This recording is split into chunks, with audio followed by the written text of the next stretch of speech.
tomorrow at noon. They're urging people to check their website for updates, though, just to make sure.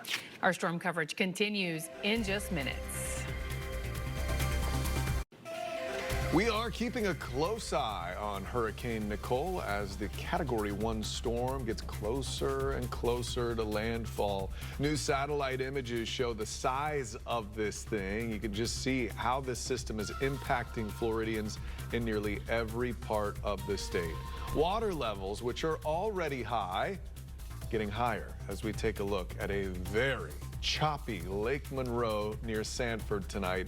It's just one of many spots already feeling the impacts of Nicole. Glad you're with us tonight. I'm Matt Austin. And I'm Lisa Bell. Chief Meteorologist Tom Sorrells is here now with the latest on Nicole's track. Tom? Yeah, come take a look. This is the big system that we're watching. You were just showing that satellite image that was a visible satellite before the sun went down. And it showed the cloud cover extending all the way with great outflow boundaries going on. Outflow was good, inflow was good. It was stacked pretty well. It looked a little more impressive on the satellite than it does now on radar, but it does cover the entire state from Jacksonville all the way down to Lauderdale and Miami. So it's a big, expansive, used to be subtropical storm that turned tropical. The center of rotation is about right in here somewhere. Still offshore, the eye is kind of ugly and open. It doesn't have the traditional, really, you look at that and go, oh my gosh, that's a big old hurricane. But it is a Category 1 hurricane with wind speeds of at least 75 miles per hour. I'm thinking much of that wind is in here. And then tropical storm force winds extend out a good 450 miles from center, which puts it way up into here and way over to here. See the big lightning strikes here? We don't have good radar lock on just how convective that is, and I don't have a visible satellite because it's not visible. Sun has to come up to get that.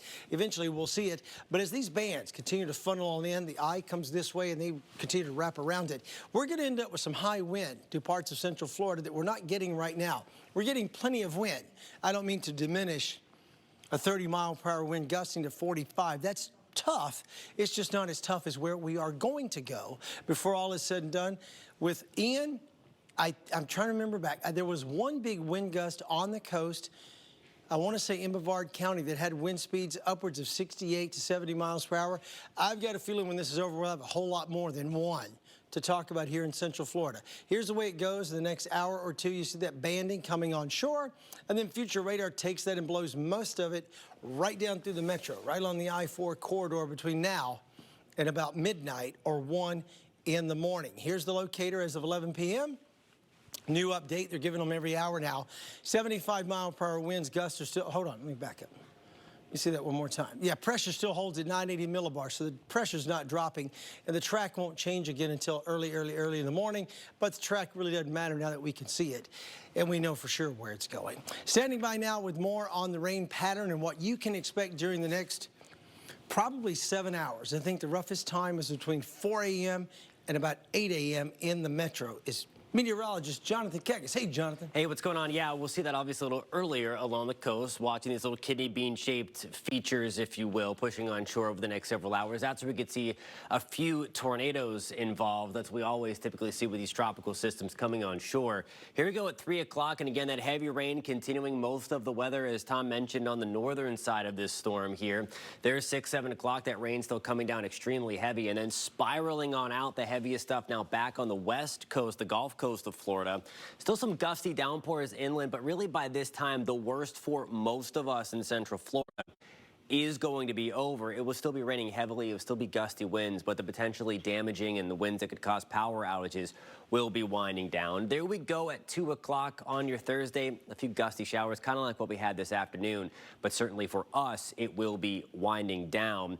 Wind field, again, very large, which is what we've been dealing with and why we have so much of that beach erosion going on. Of course, we don't have as much protection post-Ian, but because of this large, expansive wind field, we've been able to generate this huge storm surge on the east coast of Florida just because of the sheer size of this storm. For more on the timeline of the impacts, we're going to send things over to meteorologist Samara Kokinos. And as we take a look overnight, what we can expect as these storms intensify and Nicole moves on shore is that we will start to feel those intense tropical storm force wind gusts as well as hurricane force wind gusts out there. There's really high impact there. Also, beach erosion continues to be very, very high, along with the potential to see some flooding.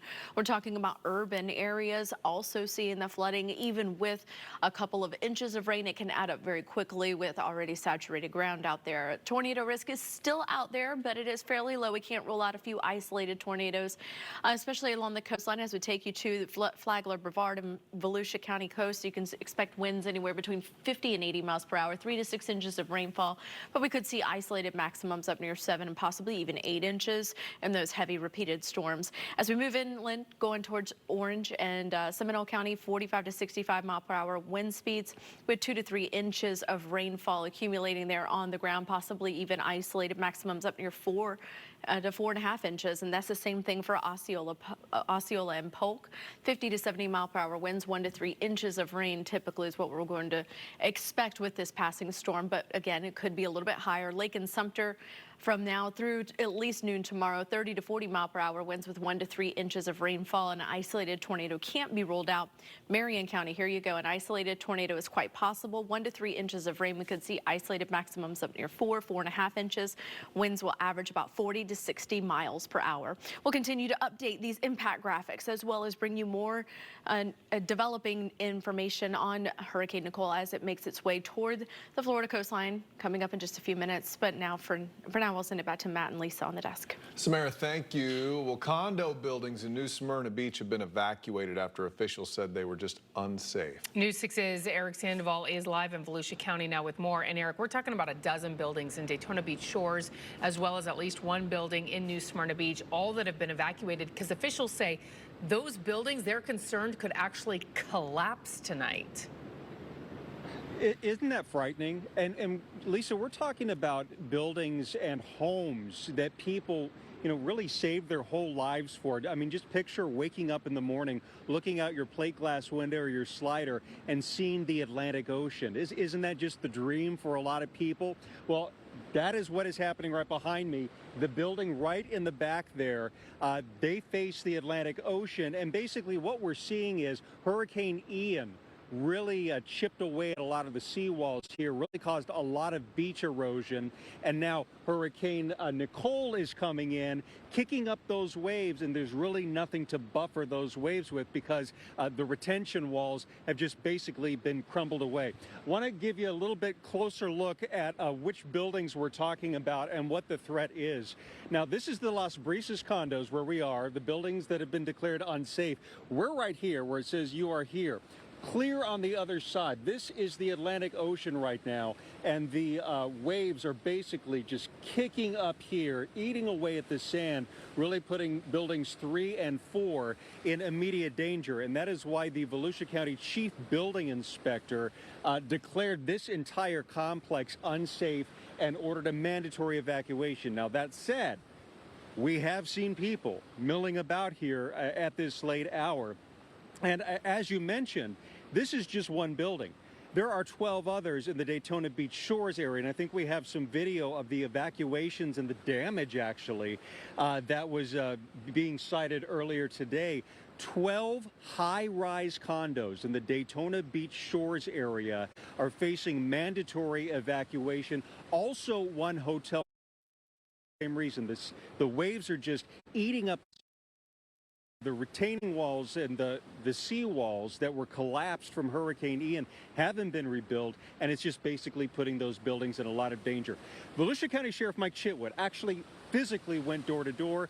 Molly Reed spoke with him earlier. Listen to what he had to say. In the shores alone, we have 12 high-rises and one hotel that have been declared structurally unsafe. Okay, how many residents, or do you have an estimate of how many residents you think are still around at this point? In this building, there were about 150 when we started, and everybody voluntarily left. Another building up the street here, one person wanted to remain. We can't force them to leave. So once again, we are live here in the New Smyrna Beach area. This area is under a mandatory evacuation. This is a barrier island. We're right along Hill Street, which is basically A1A here in the New Smyrna Beach area. And since we last saw you at 10 o'clock, 10 o'clock, my photographer, Darren Cottle, and I jumped into our news vehicle just to go around a few blocks, just to see what it was looking like. And we turned down the street right behind me here, and the wind has picked up so much that the palm trees were literally slapping a transformer silly. Sparks were flying everywhere. So that's just indicative of the wind speeds that are starting to increase here in the New Smyrna Beach area. And again, the bridges getting here, they're shut down. If you want to evacuate, they'll probably let you over, but if the wind speeds reach a certain threshold, they're not going to let anybody over just for the sheer fact of safety. Again, the Las Brisas condos here, deemed unsafe because of the beach erosion and the seawall and the big waves just lapping at the rear of this building to 12 other buildings in the Daytona area, also deemed unsafe. We're hoping nothing happens to these buildings, but only time will tell. Back to you. Yeah, and Eric, just to elaborate a little bit more on that, I mean, we're talking 12 buildings. Each of them has potentially 100 residents or more, and they have already been deemed structurally unsafe by a local official, local building official. Who knows when they will be allowed to go back into those buildings? I mean, that seawall is gone, and you have to assume that they could sustain they could be out of their home for some time. Exactly, and it's going to be up to the Volusia County Chief Building Inspector to determine if it's going to be safe.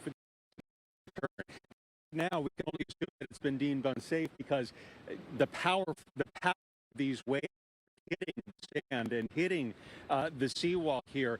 After this storm passes, that is going to be the time that the building inspectors will go back in, basically assess everything, see if everything is structurally sound enough to let these residents in. I think that is the hope of a lot of these residents because, as we mentioned, these are places that people retire to. This is a condo that dreams are made of for a lot of people. So I'm sure they're hoping for the best, but unfortunately, they may be expecting the worst as well. I would imagine so, and it's hard in the dark now, but when you get to see behind where the ocean, how close it is. And that's the issue too, yeah, because we wanted to circle around and show you how bad the waves are, but it's dark right now and you can't do anything. So the light of day and after Nicole passes, those two are going to be the key to this. And sadly, we've seen something play out like this before after Hurricane Ian with the Good Samaritan Village in Osceola County. Buildings deemed unsafe, waiting on building officials to allow residents to go back in just to collect their belongings before leaving their homes forever. It takes time. The building inspectors and local officials, they want the people to be safe. They want it to be safe to go inside to collect your valuables. So again, it's just going to take time after this storm passes. Yeah. And it's not easy to find a place to live right now with a housing crisis underway. No, it's not. Crazy high rents. So this is a story we'll be following for the rest of the evening, and I'm sure for the months to come. Eric Sandoval, thank you very much. We'll check back in with you in a bit. Going to take you for a live look to where those Kraken and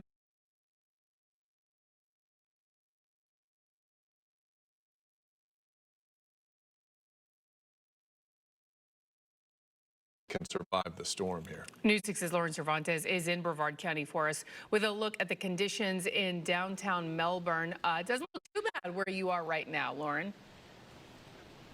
You know what? It's not too bad, but it's a little deceiving. We are in the downtown area. We're kind of under this covered area by one of the...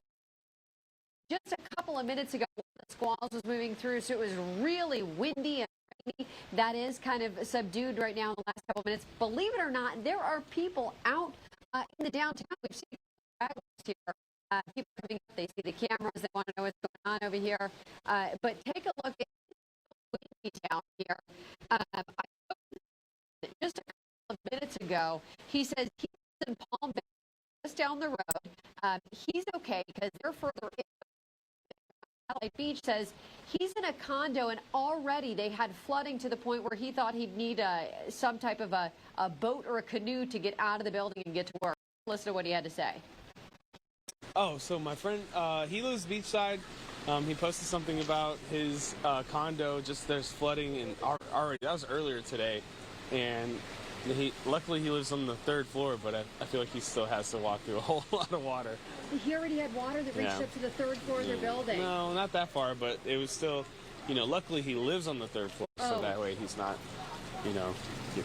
But his building is already flooded as of this afternoon? Yeah, there's a lot of flooding. I can tell just like, I work in Vero, so driving through, seeing the water rising, you can tell it's pretty high. So. And where does he live, to give folks an idea? He lives in Satellite Beach. Satellite Beach. So you guys are out tonight? Oh, yeah, a little bit. So we actually came by for, we had a little bit of time, and well, no one's out. Everything's closed early, which is the right thing. Yeah, now I want to mention too, so his friend lives on Satellite Beach, the Melbourne Causeway 192. We checked about an hour ago. It was still open, and city officials saying that they were planning to keep it open. However, if at some point it becomes a concern, they will close it down and they won't open it again until the morning, until they can get someone out there to inspect it and make sure it is okay. Again, pretty much a ghost town in the downtown, except for a couple of people we've seen walking around. He had just told me he was planning to head home before it really ramped up here, which we're expecting to see in the next hour or two, midnight, 1 a.m. That's what our meteorologists have been telling us. Tom, you guys have been doing a fantastic job in there. I can say those wind gusts that you mentioned, they do feel incredibly strong for those who are out trying to do some last-minute things. We've seen a couple of people at the gas station filling up with gas. Boy, it is. I want to show you, too, because we are in the downtown, the businesses. A lot of the businesses, they've posted signs like this, already planning to close to reopen on Friday. So people are getting prepared. They're taking it seriously. A concern also with this storm is, of course, the storm surge and significant beach erosion, the flooding impacts. I know here in Melbourne, city officials were warning that they're going to see 3 to 6 inches of rain, with more rain in the South Brevard area. So people are taking this seriously. For now, in the downtown, I'm Lauren Cervantes getting results. News 6, back to you guys in the studio. All right, good to see people ready for this. Lauren Cervantes, thank you. We'll be right back. All right, back to some live pictures now from Lake Monroe in Sanford. The water level are rising, posing flood concerns all along the St. Johns River tonight. That is some rough water along the Riverwalk there. And that is certainly not the only spot where flooding could be a problem in Central Florida. Astor is still recovering after the St. Johns River overflowed during Hurricane Ian. News 6's Jerry Askin joins us live from there tonight. So, Jerry, what are you seeing? Well, I can tell you, first of all, Matt and Lisa, these folks out here probably are just tired of all this rain, because every time it rains out here hard, it seems like there's flooding here in the Astor area. Again, right now we're at the Big River Marina in the Astor Lake County area. I want to go ahead and show you all what we're seeing out here. I'm not going to get too close because I don't want to fall in, but I will tell you, you can see right here on this dock here just how high the water has gotten. Even in the past couple of hours since we've been out here, the water continues to rise. Look at that restaurant barge over there. You can kind of see how high the water is compared to the barge there. So we are monitoring the levels here. Meteorologist Jonathan Kegis told me earlier today that while it may not be as bad as Ian as far as flooding here, the water here on the St. Johns River will definitely be higher than Irma perhaps in 2017. So again, the concern right now is the St. Johns blowing and causing flooding here in this Astor area, which we know saw flooding during Irma, during Ian last month, and there's just more concern here with the flooding. So we're going to stay out here, continue to monitor it. Again, Lake County emergency officials are saying that if your home saw damage from Ian, you are asked to seek shelter because they don't want to take any chance of your home seeing more flooding damage. They have 2 countywide shelters here in Lake County, Umatilla Elementary and Lost Lake Elementary. But again, the concern is the rising water level here along the St. Johns River. Again, it's not a lot to show you right now. It's dark out here. Plus, but in the coming days or so, perhaps even tomorrow, there could be more water rising. And with this rain, that is not a good thing for the town of Astor. For now, we're live in Lake County. I'm Jerry Askin, getting results. News 6. All right, Jerry, thank you. All right, time to get you back to our team of meteorologists. And I'm curious, Tom, I've heard in the past that if a hurricane is extra big in size like this one, that it takes a little longer to slow down the winds as it goes over land. Is that true? Well, I don't really, you mean The wind is far enough away from the center. The dying of the center won't slow the wind down as much, true. But it's a big, wide, expansive thing, so I think all the convection and the high wind is away from center. So normally what we talk about when we say it's going to be split in half for every 6 hours it's over land is what it's going to do to the eye wall wind and how that's going to slow down. My guess is, as big as this storm is, you're going to feel the effects early on, though. I think by 8 or 9 o'clock in the morning, the rough stuff will all be due west over here in our western counties, getting out by noon is what I think is going to happen. So to answer your question directly, I think this time that may be the case, that it won't slow down as fast as we would like. Wind speed right now in Orlando is 23 miles per hour, 29 in Daytona Beach and 32 in Cocoa Beach. What about the wind gust? Ooh, there we go. Right now, highest wind gust I've seen all night so far at Cocoa Beach at 53 mile per hour wind gust. That's pretty big. 52 in Melbourne, 43 in Daytona Beach, 28 in Leesburg, 32 in Orlando, and 32 in Ocala, and even way up there in Gainesville, 29 mile per hour wind gust. Not anywhere near compared to what's going on over here across the interior, but it's marching that way. So that's what we've been talking about. As we go into the night, the later we get, the more likely is that high wind is going to start to get to you guys, and the damage will be done. Now, the big center of the storm is over here. This is not a very well traditional look. Not a very well put together storm system. See, the eye is 50 miles or better across from top to bottom, from east to west. And the highest hurricane force winds allegedly were only 10 to 25 miles out from the center. So it'd be about right here. And I think probably the highest wind is in some of these feeder bands trying to come in. The zones that are getting walloped next would be you, southern Brevard County. You just saw that some of the wind gusts down here were upwards of 55 miles per hour in some of these heavy rain bands that are coming in. So we're watching these right here. Notice how they're flaring up and cranking up and doing their thing. They're coming in almost due east. So instead of cranking around and being more tornadic, for the moment, we haven't had any warnings, but we're watching to see if that can happen. There is that low to moderate risk of a tornado breaking out at any time with these feeder bands coming on through. So that's the bottom line on where we stand right now. Future radar takes this stuff and blows it in here in the next couple of hours. This is what it should look like between now and about 1 a.m. The center of rotation should start to get on shore. Standing by now with more of what to expect is meteorologist Jonathan Kagas. Hey, Jonathan. Hey, what's going on? Just saw a report also of a 60 mile per hour wind gust just south of there in Vero Beach, a little bit closer to that one band that you were just showing on radar as well. So again, cranking up as you get a little closer. Also wanted to just alert you now that we have a fresh river gauge coming down. Returned to, unfortunately, the major flood stage in Astor. We are just above that 4-foot level now, and we are increasing faster than the current river forecast. Likely going to get beyond that 4.2-foot forecast for tomorrow morning. So again, just keep that in mind. Back in Irma again to kind of close in and kind of give you perspective, we were at that 4.4-foot mark, so we're likely going to get very, very close to compare that. The record again was 4.7 just a few weeks ago with Ian, but nonetheless, still major flooding going to return, and we've already seen that now, and it'll get a little bit worse overnight. So just keep that in mind if you're living in around Astor as well. It's not so much about the rain, it's more about that storm surge, if you will, at least the wind pushing the river back downstream and kind of building up that water. Of course, the rain going to add insult to injury overnight. Some of that heaviest rain slides in. There's 6 to 7 o'clock in the morning. And again, of course, it drains from south to north. So anything that falls south of the river will also work up as the wind continues to push it down. So going to watch that situation closely. For more on some of the warnings that are in effect, send things over to meteorologist Mary Kokinos. And tonight across Brevard as well as coastal Volusia County, we have hurricane warnings in place. So as we take a closer look at this is the notice, folks.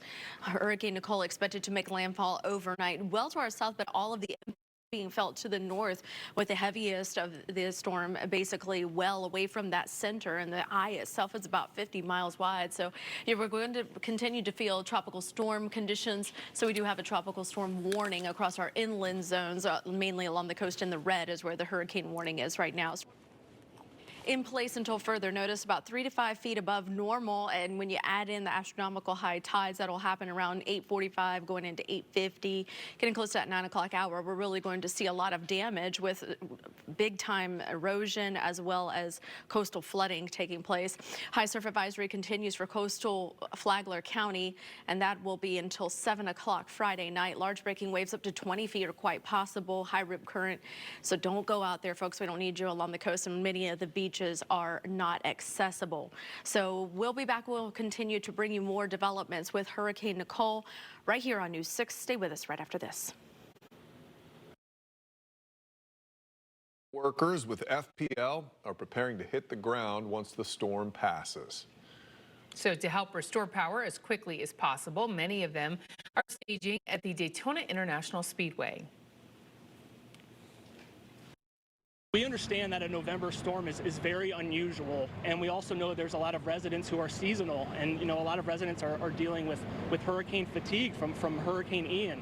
But it's very important that everybody takes this storm very seriously. It's a strong storm. Outages are certainly possible. FPL says it will use grid technology to remotely restore power for people who lose it during Nicole. Well, our extended coverage of Hurricane Nicole continues next. Hurricane Nicole on the move, getting closer to Florida. High-speed winds already pushing through our area before Nicole technically makes landfall in just a matter of hours. Glad you're with us tonight. I'm Matt Austin. And I'm Lisa Bell. Our team of reporters spread out across Central Florida for you tonight. But first, we begin, as always, with Chief Meteorologist Tom Sorrells with the latest on Nicole. Tom? Look at what's happening right now. I want to start out with wind speeds and wind gust and direction and all that stuff. So far, we've been hanging in there pretty well. Wind speeds are up to about 36 miles per hour. Right now in Cocoa Beach, about 23 mile per hour winds right now at the Cape, 23 mile per hour wind at Orlando, 29 in Daytona Beach. Those are the sustained wind. But the wind gusts, those are much, much, much higher and doing some damage, I have to believe. Oh, wow. Look at Melbourne. 58 mile per hour wind gust right now in Melbourne, 31 Palm Coast, 43 Daytona Beach, and 44 at the Cape. All of this nasty, squally stuff coming in is dragging in that higher wind. We've known for the last 12 hours that the highest winds are all well north of the center of this storm. And here comes the center right here. Here's Port St. Lucie. There's the center right there. Draw a bead from Jupiter, West Palm Beach. It's like right there. 50 miles across, not a very tight, concentric eye wall built together here, but all the big wind is well to the north of this storm system. So look at what's going on right now in southern Brevard County. We just showed you all those high wind gusts. It's all embedded in this squally weather coming in from the east associated with Nicole at this hour. I'm going to widen this view back out and let you see everyone together at once. From Orlando back up into Ocala, you have not had wind like that, but you shall before all is said and done. The stuff's going to march on in. This is the way it looks between now and about 1 o'clock in the morning. You see the eye coming closer to land, and more of the squalliness working its way on in. 11 p.m. advisory has winds of 75, gusting to 90. Pressure is steady at 980 millibars. That has not dropped much, and so the wind has not come up. You see it makes landfall as a 1, traverses our zones here as a strong tropical storm. That's where it should be located by 7 a.m., right there on the tip of southern Osceola County. Standing by now with more on the wind update is meteorologist Jonathan Kegas. Take it away, Jonathan. So we've been showing you a couple of these model runs here, and this model has been doing extremely well tonight. And just wanted to back this up to 11 o'clock and just show you again, pretty much nailing the wind speeds right along the coast. These are the wind gusts here at 11 o'clock. Tom, to show you that wind gust in Melbourne at 58. Again, the model forecast there around that time was about 56 to 58 right along the Brevard coast, and you saw the 40 mile per hour wind gust in Sanford. So it's spot on. I'm talking about the verification of that to show you what could happen again in the future. And as we get into that 3-4 o'clock hour, notice along the coast, here's the center down here somewhere in Martin, maybe Indian River County. But the nastiest stuff was on that northern and northeast eye wall that Tom was showing you. You see wind gusts potentially north of 70 miles an hour, maybe even north of 80 miles an hour right along Cape Canaveral there. So watching that closely, again, the center could follow up in and around Kissimmee, St. Cloud. That will put the strongest winds into Sanford, Orlando by around the time we get towards 7, 8 o'clock. Tom mentioned those strongest winds coming to you in Ocala and the Villages earlier in the morning. There you go at 7 o'clock, 40 to 50 mile per hour wind gusts going forward. Still, by 11 o'clock, nasty wind gusts, maybe 50 to 60 miles an hour. So I wanted to show you that the model was doing a very, very good job, unfortunately, pinpointing where those winds are starting to ramp up at the correct time. And again, that's likely what we will see going forward in the future. even though this isn't your typical hurricane look with a weird-looking eye wall at this time. Now for more on the rain, as that's expected to pick up tonight, of course. Here's what we've already received from meteorologist Samara Kukinos. And about 3.5 hours ago, we got the 8 p.m. report of the 18-hour rainfall that we've seen so far today. So as we take a look at some rainfall totals, we have not updated these just yet. We will be getting in more and more reports as the night goes on, but Orlando executive had over an inch of rainfall in the last 18 hours as of 8 o'clock. Sanford around 1.5 inches, Daytona Beach over an inch, and Orlando right around half an inch, Melbourne just under that. So when we talk about what we can expect as we head into the overnight hours, hurricane force wind gusts as well as tropical storm force wind gusts are definitely very high there on the list, along with beach erosion, which we've been seeing since this past weekend. Flooding is definitely going to be a concern when we talk about periods of rain falling, producing anywhere between about 1 to up to 3 inches of rainfall every couple of hours. So when we talk about just getting hit repeatedly with stronger tropical downpours, we can expect some flooding, especially in urban areas, low-lying areas, and definitely areas along the coast. Tornado risk is fairly low, but we can't completely rule it out. So here you go.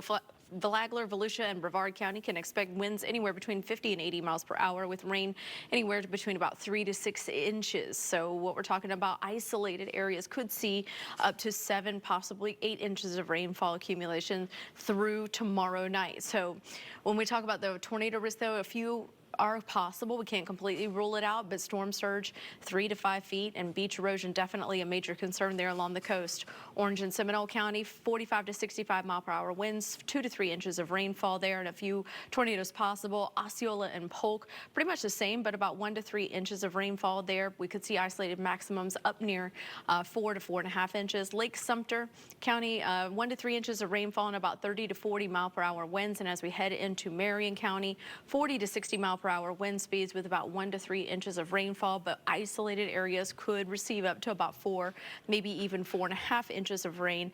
And again, that will definitely lead to more flooding. We'll continue to bring you all these new developments as Hurricane Nicole makes landfall overnight. Coming up in just a few minutes, Matt and Lisa, back to you. Samara, thank you. And as our meteorologist just told us, conditions along the coast are getting worse. News 6's Treasure Roberts is live in Daytona Beach Shores in Volusia County, where several buildings were evacuated earlier tonight.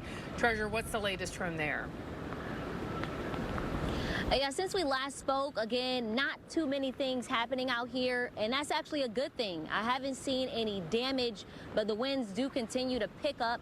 I want to direct your attention to these signs over here. You can see this beach ramp sign is leaning over here to the left, and a couple of the signs down this sidewalk, right near this sidewalk, they're also leaning. And so that just should show you how strong the winds are. The traffic lights have also been moving. And also take a look at the middle of the road here. If you can see that the wind is pushing the water from the ocean so quickly.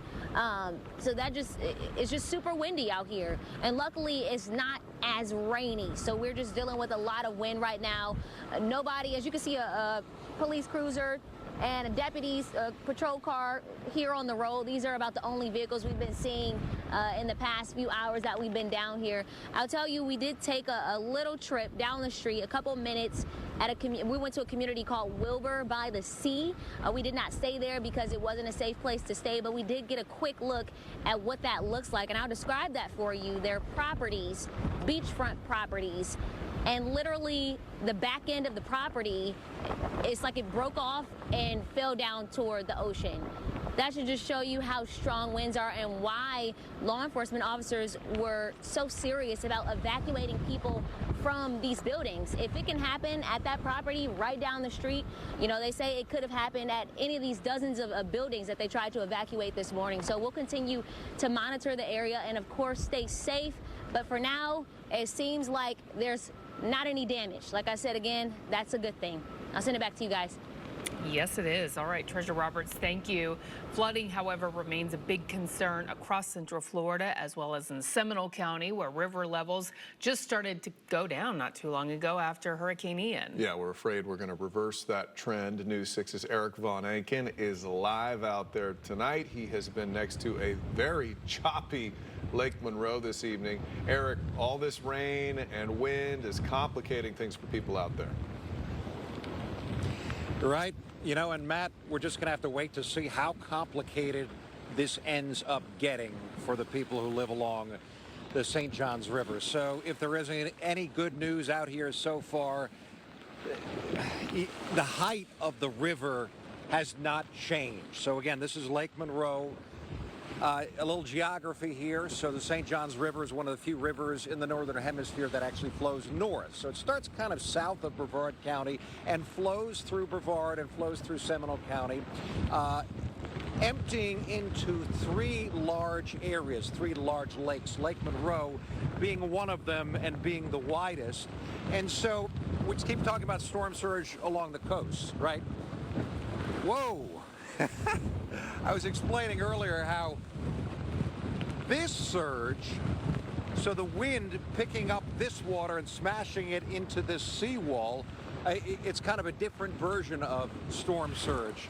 Not the storm surge that we're so worried about along the coast that we're starting to see kick up, that really isn't putting so many people's property there in danger of falling into the ocean because, of course, it was exposed and is now so vulnerable because of Hurricane Ian. But so this river, again, Lake Monroe being the widest across of the three lakes, Lake Jessup and Lake Harney East, that's the folks in Geneva who live along that area, and they're very vulnerable because 80 people still in Seminole County still have water in their houses. Lake Jessup to the south of us, if you head north across the 417, you know Lake Jessup because there's this the big long bridge that heads towards Sanford that goes over Lake Jessup. The thing that a lot of people say when they go over Lake Jessup is, you know, you can see alligators, right? Which sometimes you can see here. Anyway, so the storm surge here, this version of it, if you could look out across Lake Monroe the other side, so there's Volusia County in this direction in the dark, think DeBerry, right?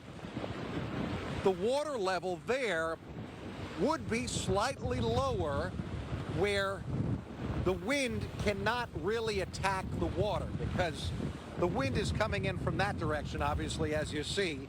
So this surge is happening because as the wind comes across the water like this, it's pushing on the water and bringing it higher to here where we are, the riverfront in Sanford.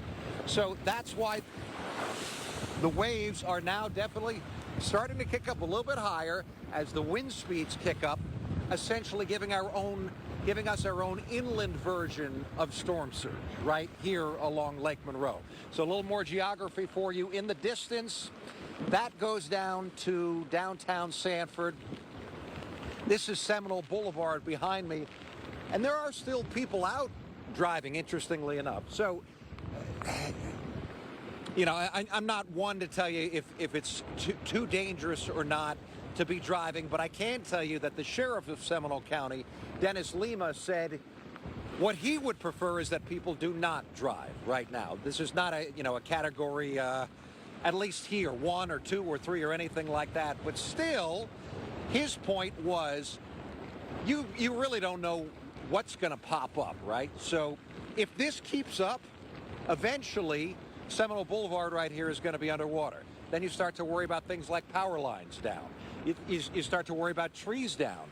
I should say Allison from Cocoa sent us an email and was asking, Allison, if you're watching, her question was, what is all of this stuff in the water behind me? Just stuff that has ended up in the lake. There's actually a tree. Jeff, can you see the palm tree that obviously broke off from somewhere? Yeah, like I said, the storm surge picking up. I guess I deserved that because I got so close, right? Anyway, there's a palm tree in the water. My point that I was making is the sheriff saying that stuff is going to fall down. Stuff is going to blow around. Stuff is going to end up in the street. It is going to be power lines. Typically, it's going to be trees. It's going to be limbs, that kind of stuff. So, Allison, to answer your question, a lot of this looks like vegetation that has been knocked down and knocked into Lake Monroe, and it's floating behind us in a big puddle. And there's also some junk in there, too, which obviously is garbage that has just blown into the lake. So how much higher is this going to get? We'll be here all night. We'll keep watching it. Hopefully for the folks who live around here, Matt and Lisa, not a whole lot higher. All right, Eric, thank you. And that is precisely why we tell people do not go into the floodwaters after a storm. You never know what is in there. It's nothing good. Whether it's some type of wildlife or garbage or something that could really harm you, you never know. Yeah, it's true. Wild in the background there as those waves kind of crest over, almost making it to the road. We'll be right back with more coverage for you after this break. It's your Wednesday, November 9th, Florida Lotto with double play and Fantasy 5 games. I'm Ken Eflin. Tonight's Florida Lotto jackpot, $28.75 million. And your winning numbers, 25, 51, 7, 14, 43, and the number 5. We've got another great chance for you to win with our new Florida Lotto double play. Tonight's double play numbers, 43, 13, 53, 16, 40, and 14. Now let's play Fantasy 5. You could win hundreds of thousands of dollars. Tonight's winning Fantasy 5 numbers: 28, 6, 13, 7, and 19. Let's take another look at those winning numbers. Thank you for playing the Florida Lottery and helping to support education. As we track Hurricane Nicole, you'll remember Hurricane Ian ravaged parts of Osceola County about 6 weeks ago. Flooding was the huge issue out there. Airboats and big trucks were used to evacuate people, and that flooding destroyed several homes and condos. Now, families are bracing for more rain. News 6's Troy Campbell continues our live team coverage tonight. He is in downtown Kissimmee with the latest from there for us. Troy? Lisa, we're on Broadway in downtown Kissimmee. The rain is coming down once again as we continue to get those squalls through this area. The eye wall expected to pass just south of here in the southern portions. Taking a look at the downtown area as we almost get to midnight. The rain, it's been steady on and off, like I said. Osceola County officials, there are warning of strong wind gusts, urging people to stay inside. Wind gusts could reach between 70 miles an hour, especially as we start to see that eye wall make its way closer towards this area. Of course, many parts of Osceola County experience significant floods from Hurricane Ian, so all officials are working to encourage homeowners to go to their sandbagging locations, get those sandbags, do what they can to protect their homes ahead of this storm. The county has had several of those locations that are open till noon today. The Kissimmee Authority, they're ready. They have the staff. They're ready to go out and be dispatched to wherever they hear that power may go out. We have seen no glitches at all here in downtown. We haven't seen any of the power flicker on or off. Office also warning people to not be out on the streets, loitering and doing things in shopping centers that you shouldn't be when they're closed anyway. And as you can see here, the businesses, most of them are closed. The wind, not too significant right now, but we will continue to watch this, especially with the eye wall expected to land south of where we are, given all of the high water levels from Ian. So we will continue to update you.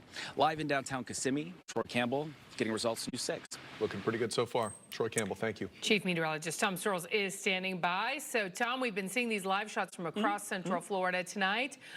Some spots certainly looking worse than others right now. Not too bad in Kissimmee. Yeah, Troy looks really peaceful. Give him 6 hours. Let's see what he looks like about 4 or 5 o'clock in the morning. What do you say? Okay. That's when the big stuff's going to start to get to him. Look at the winds right now down in Kissimmee. It's like a 14-mile-per-hour wind. That's kind of a big whoop. No big deal. Nothing going on. But look over here on the coast. Daytona Beach at noontime has a 31-mile-per-hour wind.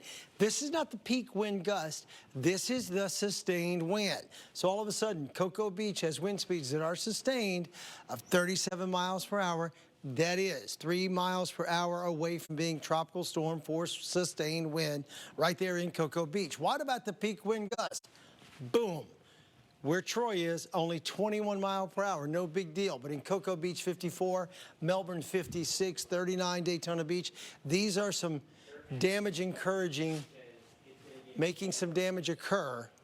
Peak wind gust. It's knocking down some branches, tearing up the beach, causing the erosion. I'm sure it's going to be nasty in Kissimmee.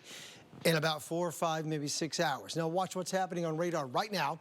Here we are approaching the midnight hour, and here comes the eye wall getting very, very close to getting on shore. The western side has kind of filled in just a little bit. Highest winds around the eye are located up into here, but the biggest wind field is well to the north of the eye. The eye's down here open, 50 miles across, but you see the activity here that we're watching. All of this stuff is pushing its way on in, all the squally weather right there from Palm Bay back out here to the east. And as these little squalls come in, that's when a heavy rain begins to occur, and that is when much of the high wind is going to be brought to the surface. Here's future radar the next couple of hours. It all takes over a large part of Brevard County as the center of the storm starts to creep up to the north and the west. The 11 p.m. advisory again one more time, 75 miles per hour. Path to projected movement agreeing with what we've been saying all along, Fort Pierce or somewhere around there. Here's the close-up view. The eye comes here, and all the big slug of wind follows right along with it, and the big wind gust will be on the way. Back in with Troy at like 5 in the morning in Kissimmee. Different ball game altogether. Standing by now with more of the timeline.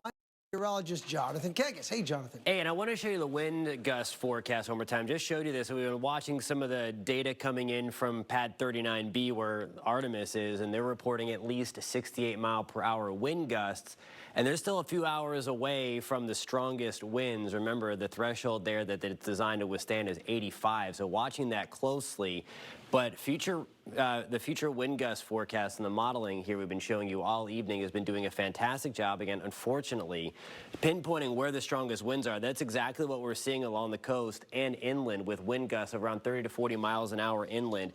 Look at what happens, though, overnight. Tom was showing you on the northern and eastern eye wall, displaced from the center. And again, here is the center as forecast by this model. All the nastiest winds are going to be displaced in one nasty outer band here, and that is going to project to be right through Brevard County. So when there's a lot of people saying on Facebook, oh, we're not going to get landfall in Brevard County, we're likely not, but the worst of it is just to the northeast of where landfall would be. So again, just keep that in mind, something we're watching closely into the morning. Now for more on some of those wind gusts we have been seeing across the board, we're going to send it over to meteorologist Samara Kokinas. That's right, and we've been watching these peak wind gusts come in as storm reports. So as we take a look here tonight, we've seen at Port Canaveral a 63 mile per hour wind gust, followed by New Smyrna Beach right around 60 miles per hour there. Melbourne had a wind of about peak wind gusts at about 55 miles per hour. So when we look at wind speeds and damages, when we actually take the sustained wind speeds, anywhere between 40 and 46 miles per hour, twigs and branches break. Beyond that, going up to 55 miles per hour, TV antennas can be damaged. And then when you get in that 70 mile per hour range, large trees can definitely be blown over. Severe roof damage going up to 90 miles per hour, and then beyond significant damage. So we're talking about seeing some possible roof damage and beyond. So we'll talk more about the rest of the impacts that you can expect coming up after the break.